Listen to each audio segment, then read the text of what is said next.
The year was 1945, and Berlin lay in ruins, a shattered city at the edge of apocalypse. Smoke rose from broken buildings like black fingers clawing at a grey sky, the echo of distant artillery reverberating through empty streets. Most men had surrendered to despair.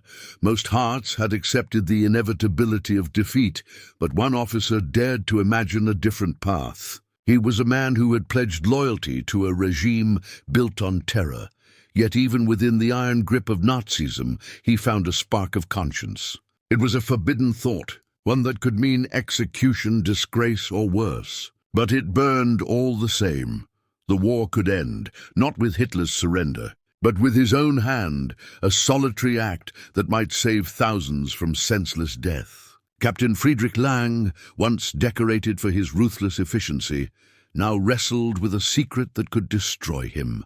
His eyes, once cold and calculating, flickered with doubt and a hesitant courage. Berlin's streets were littered with the broken bodies of soldiers and civilians alike, and yet the officer moved among them, unnoticed, a phantom of conscience in a city that had forgotten humanity. The enemy never saw this coming, not because it was unimaginable, but because it was impossible in the eyes of those who had surrendered to fanaticism. He had plans, ideas that had been whispered in the shadows for months, rejected by peers who feared their own moral compass. Every step he took carried the weight of forbidden knowledge.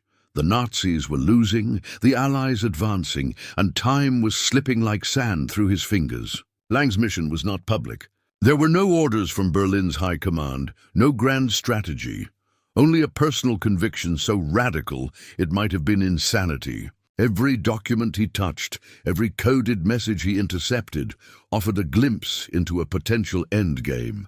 Yet no colleague could be trusted. Betrayal lurked in every corner, in every hallway, in every officer who had once called him friend. The impossible mission he contemplated required secrecy, precision, and an iron resolve. If caught, the consequences would be catastrophic. The man who had once executed orders without question was now orchestrating a plan that could turn history on its head. How one individual could wield the power to end the war alone was a question few dared to consider, and fewer still understood. Even in the shattered bunkers of the Reich Chancellery, whispers of doom reached his ears. Hitler's paranoia had reached a fever pitch. The Führer trusted no one, not even his most loyal officers. Yet this very distrust became Lang's shield. Hidden in plain sight, he maneuvered through corridors of power like a ghost, gathering intelligence, assembling contacts who might share his vision.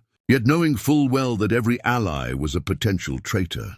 The odds were staggering, the consequences unimaginable, yet the shock of possibility kept him moving. For the first time, the officer felt the heavy thrill of true agency. The realization that one man's forbidden idea could change the fate of thousands in mere moments. The world outside Berlin's crumbling walls surged forward, a tide of liberation and destruction. Russian troops advanced from the east, Americans from the west, and the German populace cowered beneath the dual shadows of defeat and fanaticism. It was the perfect storm of chaos, the stage upon which a single act might tilt the scales. Lang had never been a man of subtlety, yet now subtlety was his lifeline. The forbidden plan he nurtured was delicate, precise, and perilous. He knew the tiniest misstep could unravel everything. An intercepted message, an unexpected patrol, a misjudged hesitation. But he also knew that without action, the suffering of Berlin's citizens, the endless carnage and the prolongation of war would continue. The officer moved swiftly, each step deliberate, his mind calculating probabilities like a general of shadows. He imagined the faces of those who would be spared by his audacity. Children, elderly, and soldiers tired of fighting a war they could not win. This was not a hero's story in the traditional sense, not yet, and perhaps not ever. This was a man alone, wrestling with conscience in a city that had abandoned morality. And as he prepared to enact his shocking plan, the question lingered over every decision. Could one man truly end a war that had consumed millions? Or would his forbidden mission end with him? Another casualty swallowed by the maelstrom of history. The enemy never saw this coming, and perhaps the only person who truly understood the gravity of the moment was Captain Friedrich Lang himself. Berlin's streets would bear witness to choices made in silence, acts of courage performed without applause, and the quiet rebellion of a man who dared to defy destiny. Every step, every whispered order, every hidden message brought him closer to the precipice. He was the embodiment of tension, a lone figure standing against the machinery of war, contemplating an act that was at once impossible and unavoidable. The shocking truth revealed in the coming hours would not be measured in victories or losses, but in the fragile balance between life and death, obedience and conscience, madness and salvation. The streets of Berlin grew colder as the sun disappeared behind clouds of smoke and ash, casting long shadows over rubble-strewn avenues. Captain Friedrich Lang moved like a spectre, every step measured, every glance cautious, yet his resolve never wavered. The city around him was a graveyard of dreams, the echoes of air raids and gunfire still ringing in the empty halls of once grand buildings. Citizens peered from shattered windows, their faces pale with fear, hope extinguished by years of relentless propaganda and unending conflict. And in the midst of this chaos, Lang plotted an act so audacious it could rewrite the fate of the war. He had studied maps, memorized schedules, intercepted messages, and traced the paths of commanders, all in preparation for a moment that might never arrive. It was a solitary mission, one that demanded not courage alone, but an unyielding grasp of moral clarity.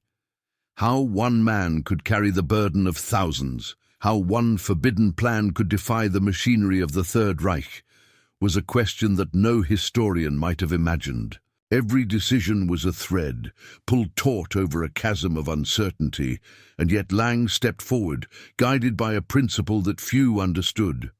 Some wars could only end by the courage of an individual willing to risk everything.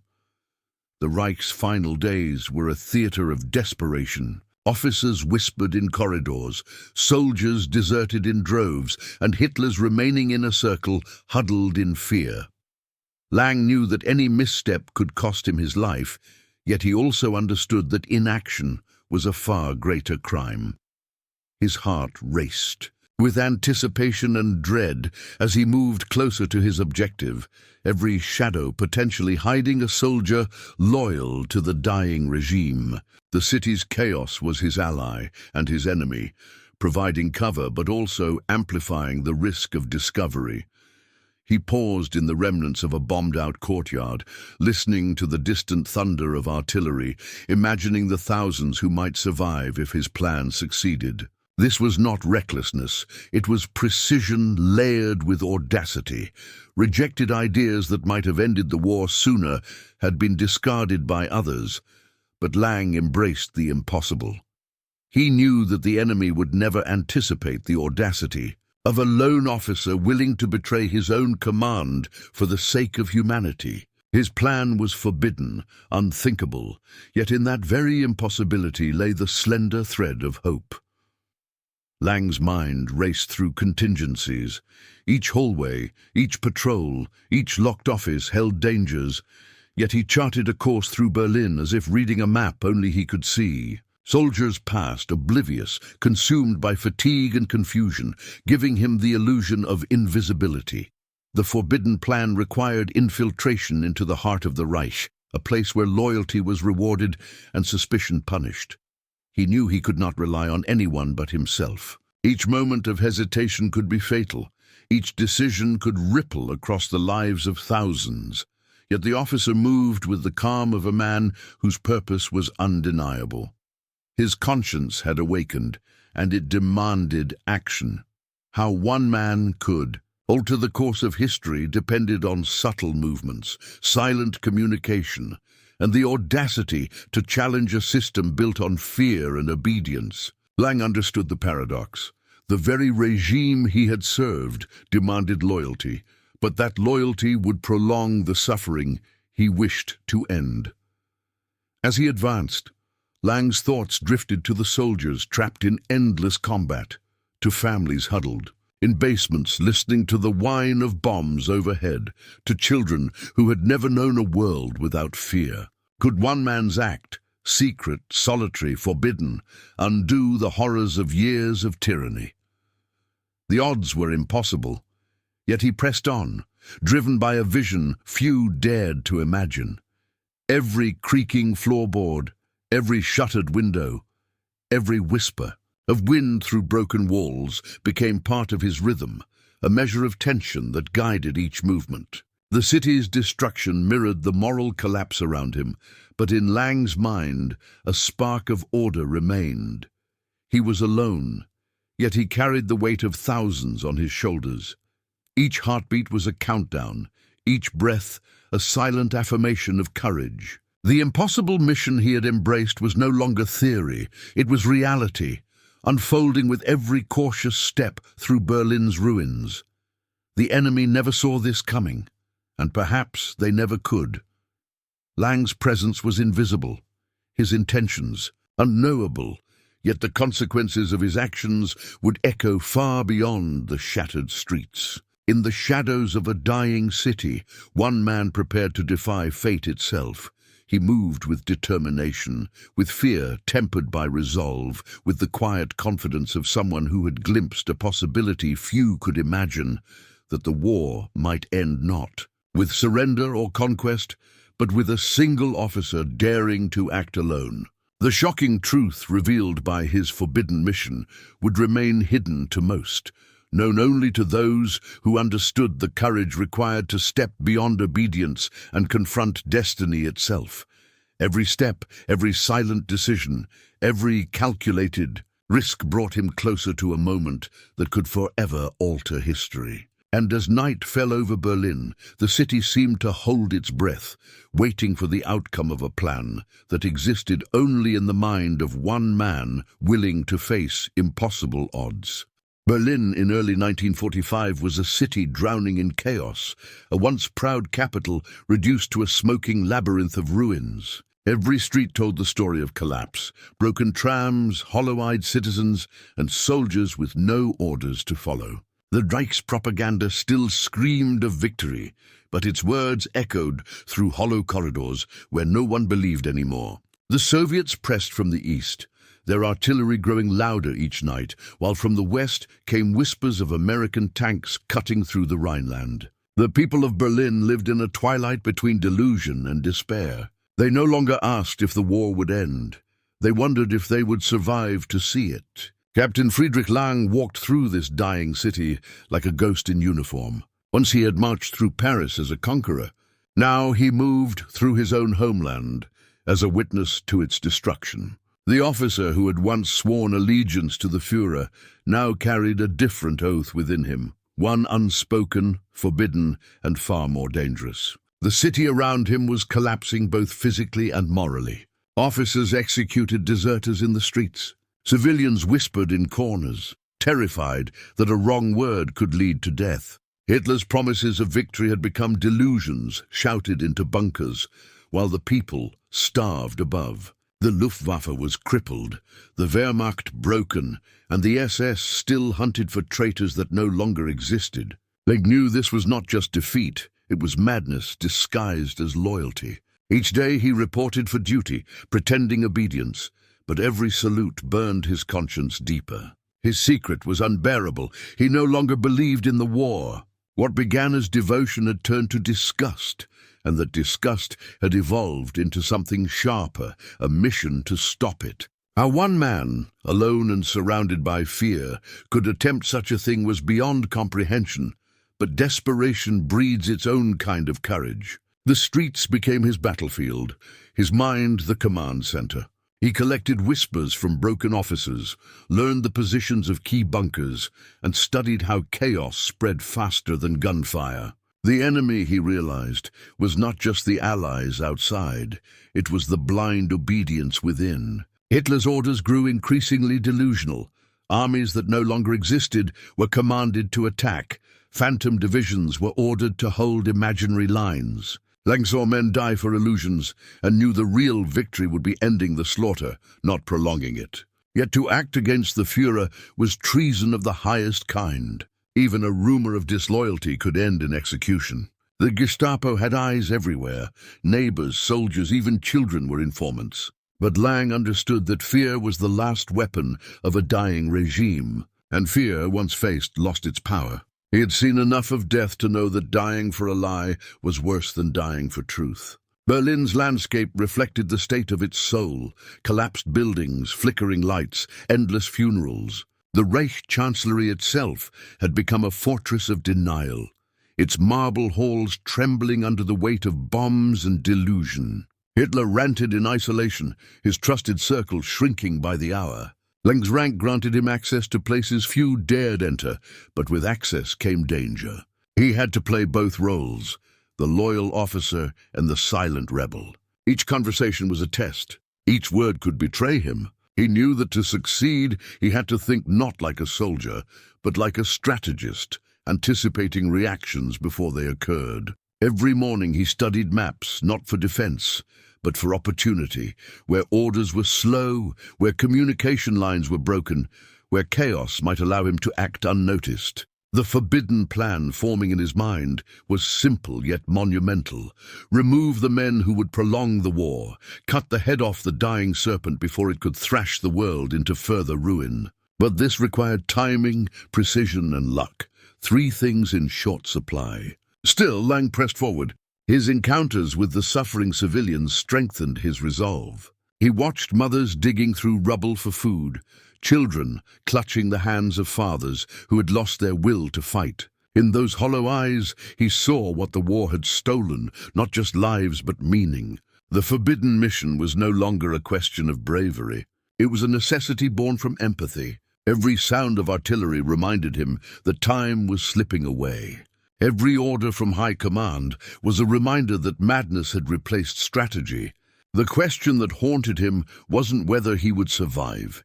It was whether he could act before the city burned completely. And so, beneath the collapsing skyline of Berlin, a single officer began to plot against his own war, believing that sometimes defiance is the only form of obedience left to history. The deeper Captain Friedrich Lang moved into Berlin's crumbling core, the clearer his purpose became. Every explosion, every scream in the night etched his conviction deeper. The city that once symbolized the power of the Reich was now its tomb, a monument to arrogance and denial. In underground shelters, propaganda officers still broadcast Hitler's promises of final victory, but the static in their voices betrayed the truth. The people no longer listened. They simply endured. Lang watched as faith turned to fatalism and loyalty decayed into fear. It was within this decay that he found his opportunity. The more the system collapsed, the more cracks appeared in its armor. The officer understood that true rebellion would not come from revolutionaries, but from within the heart of the machine itself. He began using his assignments to gather intelligence, slipping questions into casual conversations, memorizing schedules, and mapping command centers hidden beneath the ruins. His rank allowed him access to restricted areas, fuel depots, communication posts, even sections of the Reich Chancellery itself. Each visit was a risk, but it also brought him closer to understanding the fragile structure of power that held Berlin in its death grip. He learned which generals were too afraid to act, which officials doubted in silence, and which soldiers clung to duty as their last form of identity. Lang's insight was terrifying. The regime wasn't sustained by belief anymore. It survived through inertia. Men followed orders not out of faith, but because they couldn't imagine a world beyond them. Breaking that illusion, Lang realized, would be his real battle. The impossible mission forming in his mind wasn't sabotage or assassination alone. It was disruption, forcing the machine to hesitate long enough for collapse to complete itself. But hesitation could be lethal if discovered. He began communicating with two officers he trusted, men who had lost families to Allied bombings and no longer believed in the war. Their conversations took place in whispers, under the roar of distant shell fire, each word weighed carefully. They didn't speak of betrayal, they spoke of survival. If they could disable key command relays, intercept communications, and prevent last-ditch counterattacks, they might save what was left of Berlin's civilians. Yet as the plan grew, so did the danger. One of Lang's confidants disappeared after a Gestapo raid. Another was reassigned abruptly to the front. The officer knew the net was tightening. Paranoia stalked him like a shadow. He burned notes, memorized codes, and stopped using his office typewriter, fearing a trace of disloyalty could doom him. Even his dreams became a battlefield, haunted by the faces of men who had died believing lies. The forbidden plan now demanded complete secrecy. He trusted no one, not even those who had once shared his cause. He operated alone, guided by instinct and timing. Every evening he walked through the ruins, studying how the patrols changed routes, where supply trucks came from, where messengers vanished. The collapsing city was a living map of desperation, and Lang learned to read its patterns like a code. As he passed burned-out buildings, he saw civilians digging graves in frozen ground, soldiers looting abandoned stores, and priests whispering prayers to congregations that no longer believed in salvation. The once disciplined capital of Hitler's empire had turned into a city of ghosts. Yet within that despair, Lang found his courage. The more he saw the collapse, the more certain he became that his mission was just. The Reich was no longer a nation. It was a dying organism, feeding on the last breath of its people. He knew he could not save Germany, but he might save what was left of its humanity. His plan was now set in motion. He would intercept a communication chain that night, rerouting orders that would have sent thousands of young soldiers into a pointless counterattack. It was the beginning of the end, the first cut into the heart of madness. As he prepared, Lang's hands trembled not from fear, but from the gravity of what he was about to do. He was not a hero, not a revolutionary. He was simply a man who had decided that obedience had gone too far. Every act of defiance, every forged signature, every delayed order was a small victory against the lie that had consumed his nation. And though he worked in silence, the echoes of his choices would soon thunder through the collapsing empire. The night Berlin began to crumble completely, Captain Friedrich Lang stood in the shattered remains of an operations room, the dim red light flickering across broken maps and torn orders. Around him, panic hummed through the air like static, officers shouting into dead radios, messengers running with envelopes that no longer mattered. The Reich was collapsing faster than anyone dared admit, and the command structure was dissolving under the weight of its own delusion. Lang felt a strange calm settle over him. For months he had lived in dread, waiting for discovery, haunted by the eyes of every soldier who might sense his secret rebellion. But now, amid chaos, he was invisible. The perfect moment had come. He moved between desks, gathering reports, noting where orders were being sent. His goal was simple: intercept communications that would command thousands to die defending ruins that no longer had meaning. His hands moved quickly, precise, efficient. He knew the codes, the frequencies, the routes through which orders passed. One misrouted message here, a delay there, could mean the difference between slaughter and surrender. Yet as he worked, the reality of his choice pressed harder. He was not only defying his commanders, he was dismantling the last illusion of purpose that kept men standing. Every time he delayed an attack, hundreds might live.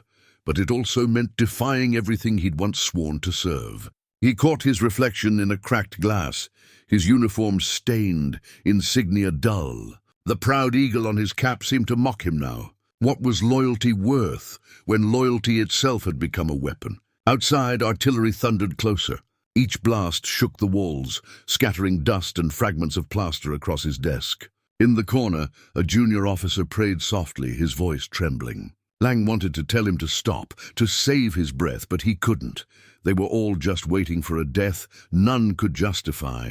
At midnight, he slipped out into the street, carrying a forged order dispatch. The air reeked of smoke and iron, the city glowing orange beneath a black sky. Every step he took felt heavier, as if the ground itself resisted him. He passed a line of exhausted soldiers guarding a checkpoint. They barely looked at him. Their eyes were hollow, faces streaked with soot. "Any news from the front?" one muttered. Lang shook his head. "Only rumors," he said quietly. The man nodded, too tired to care. A few hours later, Lang reached a communication outpost beneath a collapsed railway bridge. Inside, 2 radio operators sat at their stations, trying to keep signals alive through the interference. Lang handed over his forged order, an official command to reroute transmission lines for a strategic retreat. The operators hesitated, glancing at the document. "Retreat," one whispered. Lang's expression didn't waver. "Direct command from high command," he said firmly. They obeyed without question. Within minutes, entire units waiting for suicidal counterattacks received new instructions to pull back, to regroup, to wait. In reality, there was no regrouping. Lang's lie bought them time to survive. But with every lie, the risk grew. Gestapo surveillance was tightening, and unauthorized transmissions were being traced. If discovered, he'd be branded a traitor, executed within hours. Still, he couldn't stop. The moral line had long been crossed. The only path left was through the storm. As dawn broke, Lang climbed the stairs of a ruined government building, the city burning around him. The smell of ash clung to his uniform. In the distance, Soviet artillery flares lit the horizon like false suns. He felt no fear now, only purpose. He stood on the rooftop, watching the smoke rise from the streets below. "This is what loyalty built," he whispered to himself. "Fire and graves." For the first time, he didn't feel alone. He thought of the countless nameless soldiers, civilians and officers who had doubted in silence, who had seen through the lie but lacked the chance to act. He acted for them, for the ghosts that filled Berlin's ruins. Somewhere deep inside, a quiet voice told him that history would never know his name. But that didn't matter. He wasn't fighting for memory. He was fighting for the right to let the madness end. In a war where obedience had become sin, defiance was the only form of grace left. He took one last look at the burning skyline, then turned back toward the chaos he had chosen to face. The night wasn't over, but neither was he. As the hours passed, Lang's secret operation began to ripple through the crumbling hierarchy. Entire divisions stopped advancing. Commanders waited for new orders that never came. Confusion spread faster than any bullet could travel. For the first time in years, Berlin's defense machine stuttered. Lang watched from a shadowed corridor as frantic officers argued over the missing directives. Some accused sabotage, others blamed faulty equipment. None imagined that one of their own was pulling the strings from inside. He walked among them quietly, eyes down, heart pounding with every passing minute. Every lie he'd told was another thread pulling at the web of deceit that had trapped millions. He knew discovery was inevitable. No lie could survive long in a collapsing empire. But what frightened him most wasn't death, it was failure. If the system caught him before the war truly ended, his actions would vanish with him, erased from the records like smoke in the ruins. By midday, the sound of Soviet artillery grew deafening. Lang made his way through tunnels littered with debris and terrified civilians. A woman clutched her child, whispering prayers that fell flat against the thunder above. Lang paused for a moment, pulling a ration bar from his coat and handing it to her. She didn't thank him, just stared with hollow eyes. There was no gratitude left in Berlin, only survival. Outside, he could hear the tanks approaching, the ground trembling with each impact. He reached another outpost and slipped a new message into circulation, an official-seeming transmission ordering a full ceasefire in certain sectors for civilian evacuation. Within minutes, Soviet forward units reported strange silences across enemy lines. For a brief moment, there was quiet, a fragile pause in the slaughter. Lang leaned against the wall, closing his eyes, feeling something he hadn't in years, peace. But peace was dangerous. It drew attention. Within the hour, Gestapo agents arrived at the communications hub. They demanded access to all transmissions, every order logged, every signature verified. Lang watched as the operators stumbled through explanations, papers flying, sweat pouring. One officer turned toward him suddenly. "Captain Lang," he said sharply, "you authorized these reroutes, didn't you?" Lang froze. His mind raced. The forged orders were flawless, but his calm had to be too. He nodded slowly. "Yes, by command of General Weidling. You can confirm with headquarters." The officer hesitated. The name carried weight. Weidling was still in control of Berlin's defenses. Barely. The agent frowned, then barked something into a radio. For endless seconds, Lang stood still, every heartbeat like a drum. The response came back garbled through static. The agent scowled, cursed, then waved him off. "We'll verify later," he muttered. Lang exhaled quietly, forcing himself not to look relieved. He turned away before they could see the tremor in his hands. That night, he burned every document he'd forged, every proof of his interference. The flames devoured them quickly, smoke curling like ghosts around his face. He stared into the fire, thinking of the men he'd saved, men who would never know, who had stopped their final march. He thought of the child clutching her mother, alive perhaps because of one altered order. Then he thought of those who hadn't been saved, of the thousands still trapped in hopeless battles. The guilt pressed against his chest like stone. He could save many, but not all. He wasn't ending the war, just slowing its hunger. But he had started something irreversible. The next morning, Lang was summoned to the command bunker. The walls shook as explosions echoed above. General Weidling himself looked exhausted, dark circles under his eyes. "Lang," he said hoarsely, "communications have gone to hell. Units are acting without command. If we can't restore order, this city will fall within days." Lang wanted to tell him that was the point. That order was the very thing keeping the nightmare alive. Instead, he simply nodded, pretending to take notes, while inside he felt something close to triumph.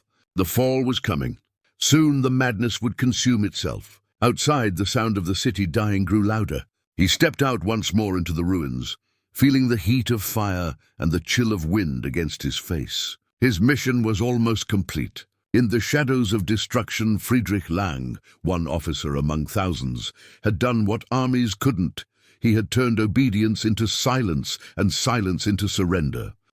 By April 30th, 1945, Berlin was a skeleton of fire and smoke. Streets once echoing with parades were now rivers of ash. Captain Friedrich Lang moved through the chaos like a ghost, unseen, unheard, yet carrying a mission that no order could define. Above ground, artillery shells carved the sky into ribbons of flame, and below it, the command bunkers pulsed with panic. Lang had spent days rerouting orders, silencing transmissions, and disrupting last-minute offensives. But now his work demanded something greater, an ending.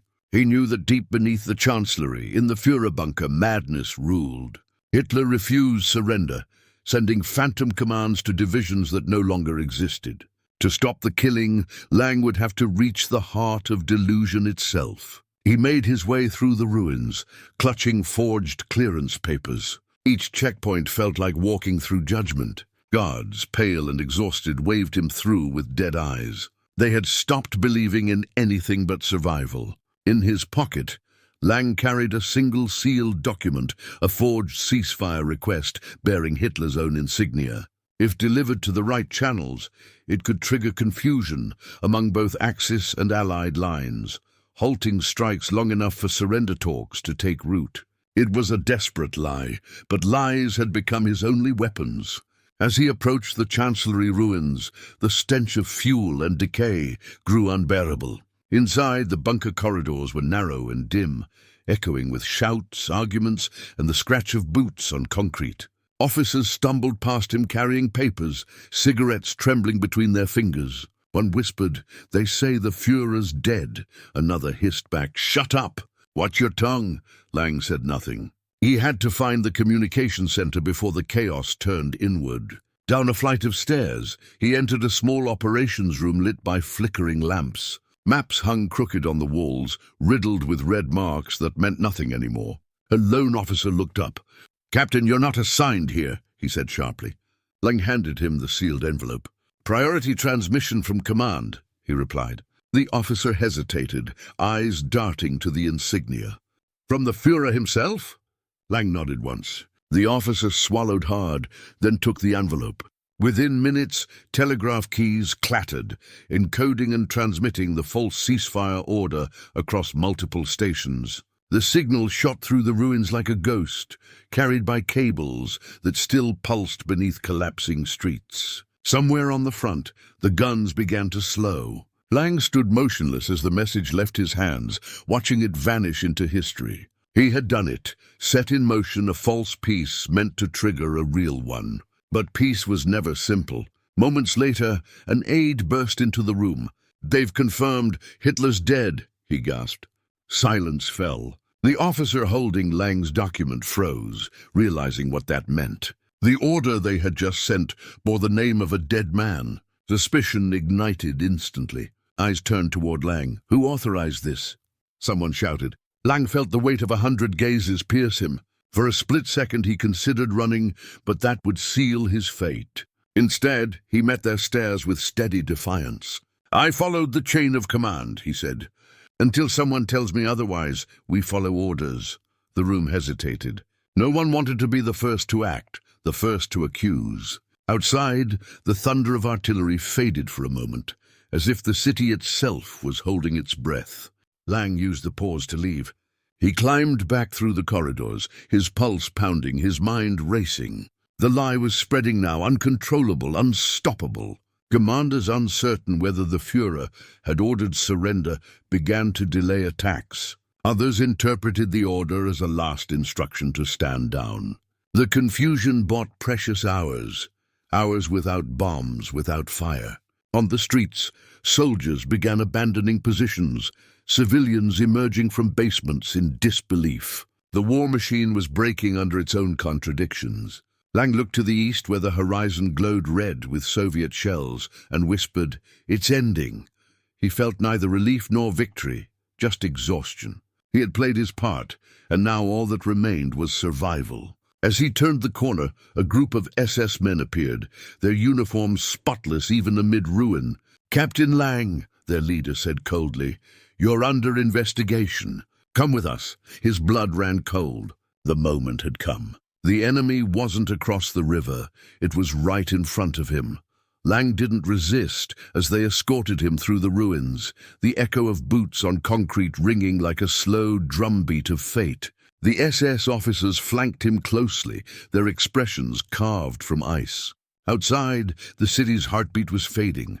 Fires burned unchecked, sirens wailed, but there was no order left to give meaning to the noise. One of the men pushed Lang against a wall, ripping the papers from his coat.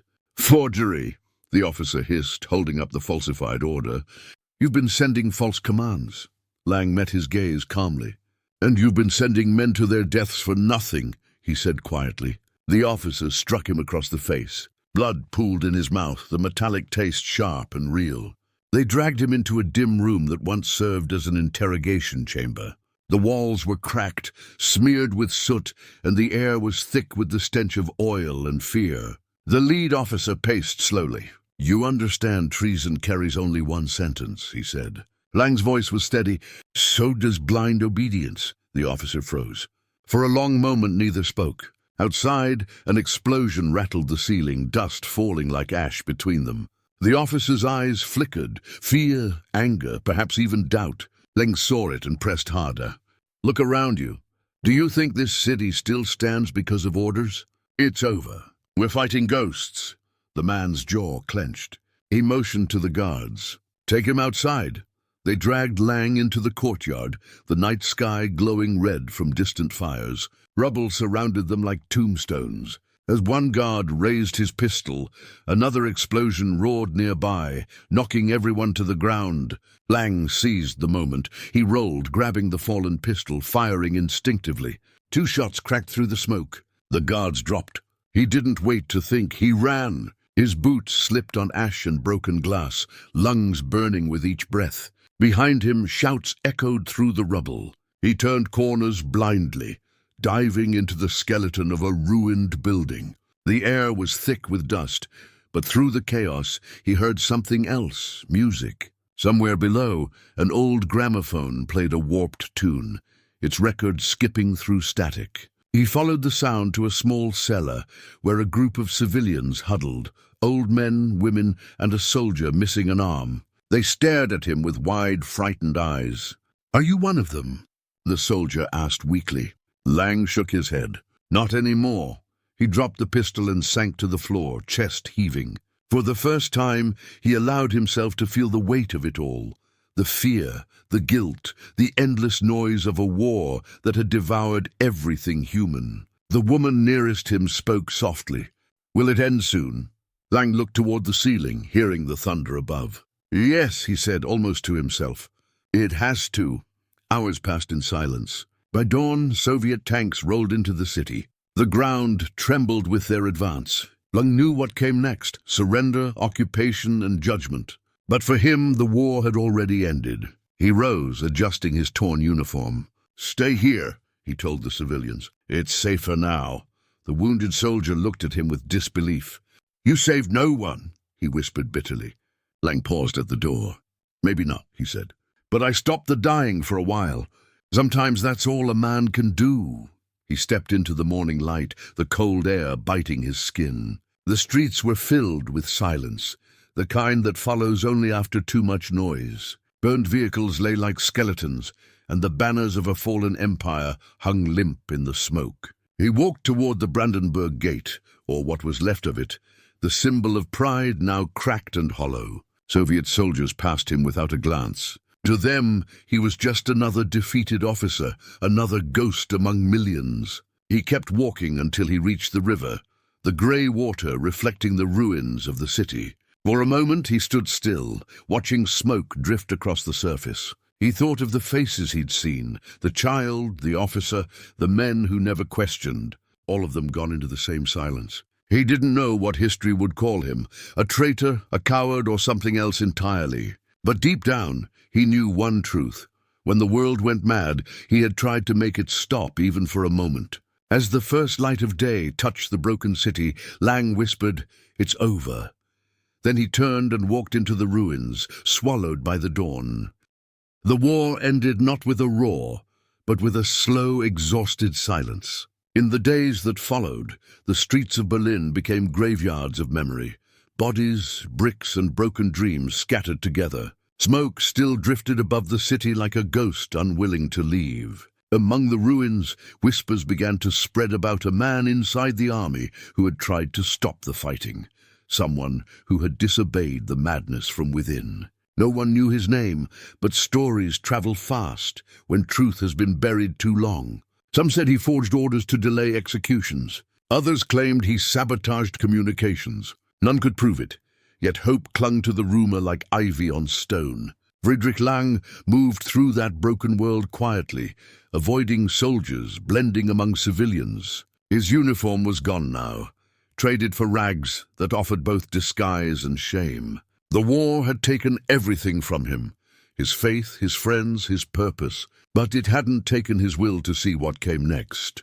He wandered through empty neighborhoods where children searched for food in the dust, where mothers whispered lullabies to shadows, where every sound seemed to echo the question, why? In one half-destroyed school building, he found a chalkboard still marked with equations. He ran his hand across it, leaving a trail in the dust.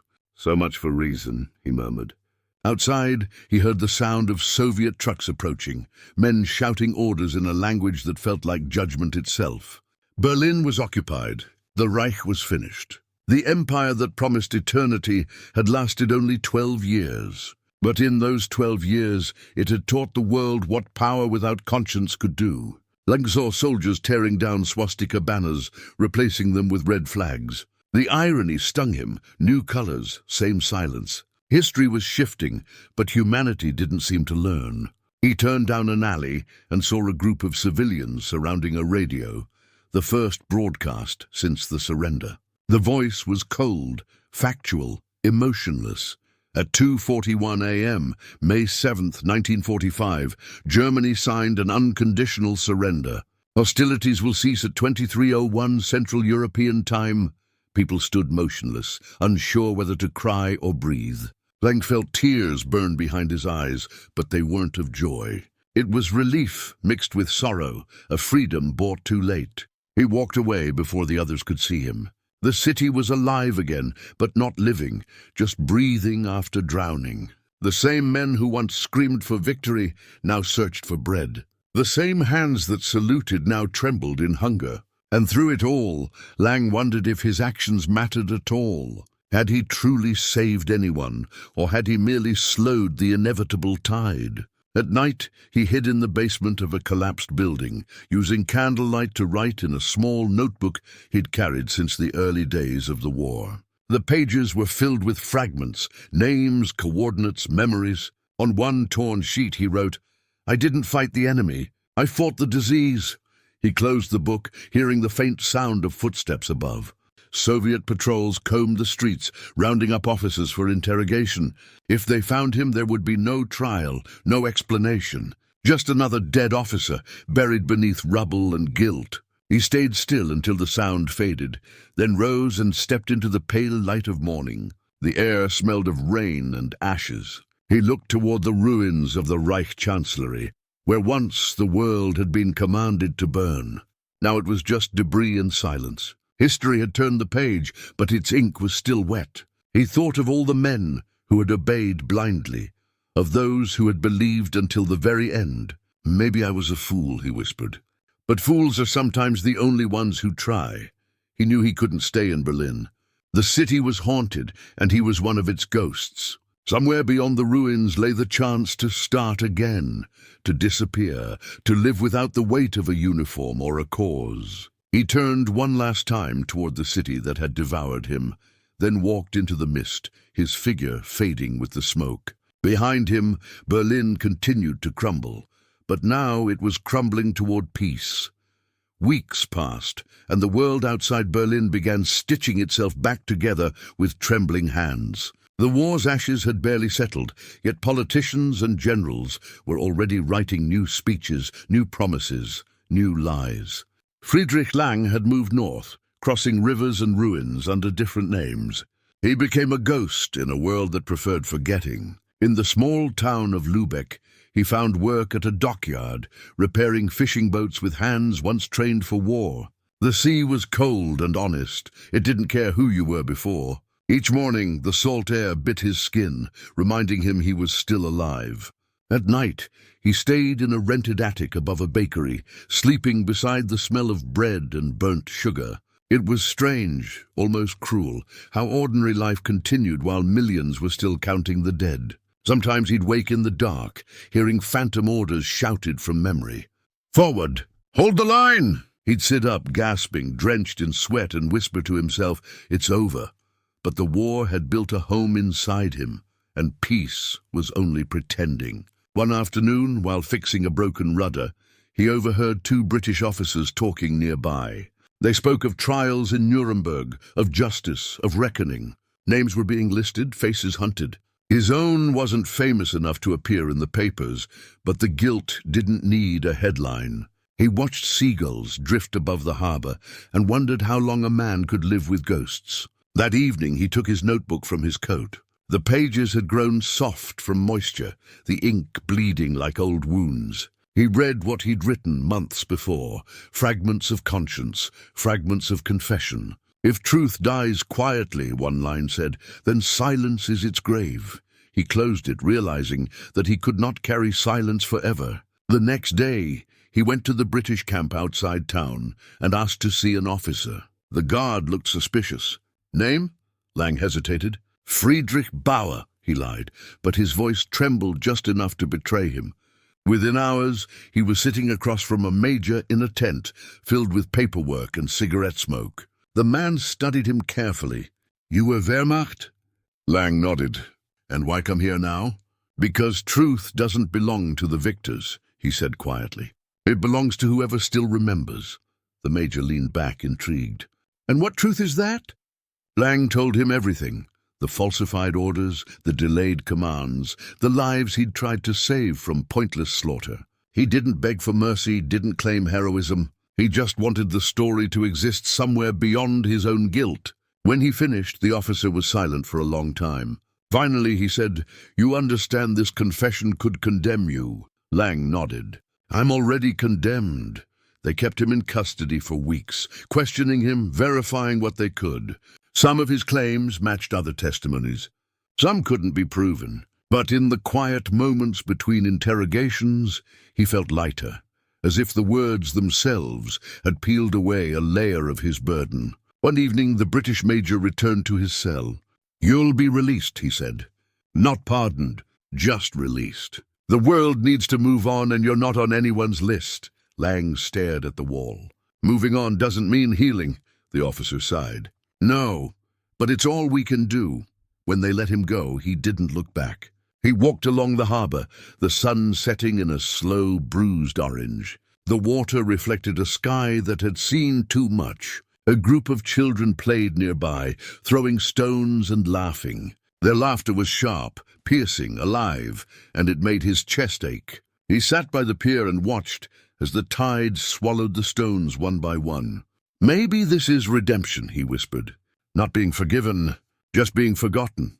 The sea didn't answer, but the wind carried his words somewhere beyond memory. He stayed there until nightfall, when stars began to flicker like the eyes of lost souls. For the first time in years, he allowed himself to hope, not for glory, not for forgiveness, but simply for quiet.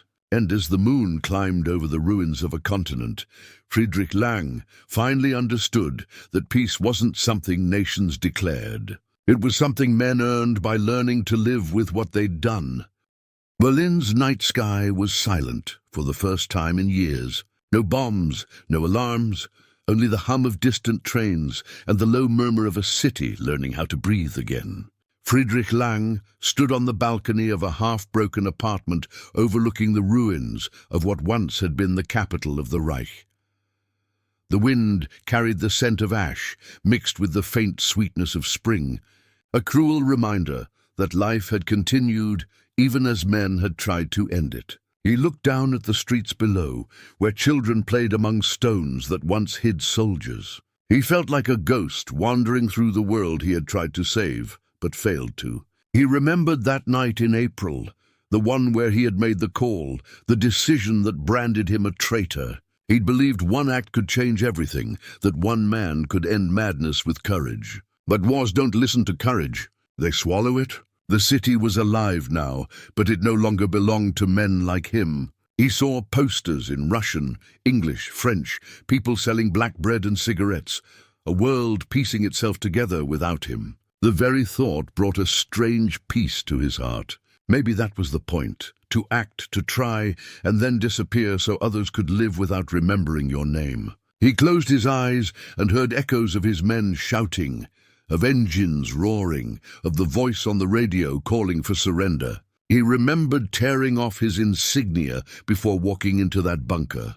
The weight of guilt had never left, but neither had the certainty that he'd done what was right. Somewhere behind him a clock struck midnight. He turned, picked up the faded photograph on the table. His wife, his son, both gone before the war had even ended. Their faces still carried the same quiet hope he had lost. He whispered, "It's over now," though the words carried no triumph. They were a surrender to peace. Outside, the river reflected the moonlight like silver threads weaving through destruction. Lang stepped down, walked the empty streets until he reached the Brandenburg Gate. The statues above were cracked, but still stood, proud even in ruin. He placed his hand on the stone, rough and cold, and felt history breathing under his palm. "You survived," he murmured, not sure if he meant the gate or himself. Behind him, the wind shifted, carrying laughter from a bar nearby. Foreign soldiers, maybe Americans, celebrating something. For a brief moment, he smiled. Once enemies, now just men. It was strange how quickly the world forgot to hate. He took one final look at the horizon. Dawn was beginning to touch the city with pale light, turning rubble into gold. Hope had a strange way of returning. He turned away, walking toward the station where a train waited, not knowing where it would go. He didn't care. For the first time in years, there was no mission, no command, no war. Just a man in the road ahead. As he boarded, a young soldier saluted him out of habit. Lang hesitated, then returned the gesture. "No more wars," he said quietly, though no one heard him. The train moved, wheels grinding softly against rails that stretched toward a new beginning. Behind him, Berlin faded into mist, and with it, the last ghost of the man who had tried to end the war alone. The train moved through the grey countryside, a land still healing from scars invisible to the eye. Burnt trees lined the tracks, their black silhouettes like sentinels guarding silence. Friedrich Lang sat by the window, coat buttoned to the top, eyes lost in the reflection of a man he barely recognized. His hands, once steady on a pistol, now trembled around a cup of cold coffee. The compartment was nearly empty, just him.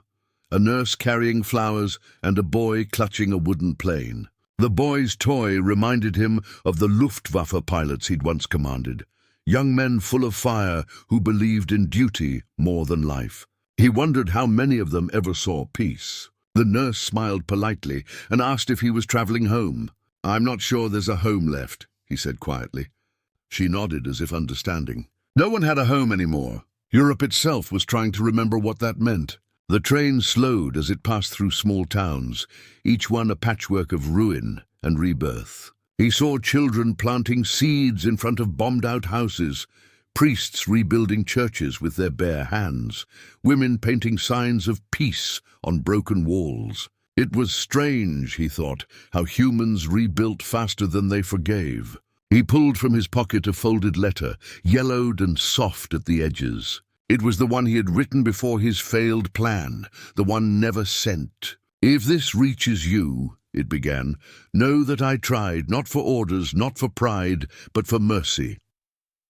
He read it again, then tore it slowly into pieces and let them drift out the window. The wind carried them like snowflakes into the morning light. His eyes closed, a small smile breaking the years of hardness around his face. "Maybe mercy doesn't need witnesses," he whispered. Hours later, the train stopped near a quiet village surrounded by green fields. Lang stepped off, feeling the earth soft beneath his boots. The smell of soil, of rain, of life, it hit him like a forgotten song. He walked toward a hill where a small cemetery stood, rows of wooden crosses facing east. He stopped before one marked with no name. Kneeling, he placed his cap on the ground and whispered, "For all who tried." The wind rustled the grass as if answering him. He stayed there until dusk, until the horizon burned gold one last time. When he rose, he looked lighter, as if he'd finally laid down something invisible.